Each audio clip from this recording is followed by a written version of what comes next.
Child education scientist Sugata Mitra believes that children can learn more efficiently when they're encouraged to work together to solve a problem without formal instruction.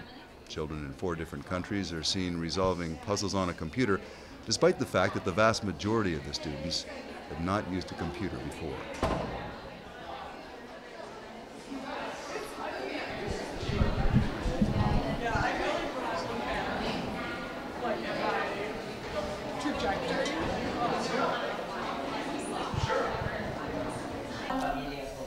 Nagsa-swimming ako. Ano pa ang ginawa mo? Nag-aaral ako. Sa Hawaii? Okay. Okay. Talaga?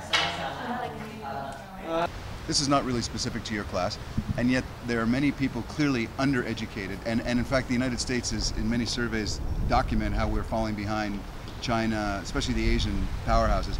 Why do you think that is, that a country that purportedly devotes so much attention and resources to education is turning out people who are clearly not educated properly? Well, maybe they weren't taught how to think critically. Because if they're taught how to think critically, then they could discover knowledge by themselves as well.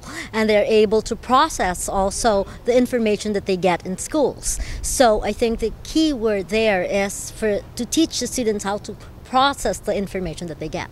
Lastly, I told you about this radical, or some would say radical approach. As a teacher, you obviously are trying to incorporate clearly some of the principles this man embodies in his approach. What do you think of such an approach? Well, I think it's very interesting. I think it's viable. I think that the important, he did in those several experiments that they did was he pushed the students to think critically. How do we do this?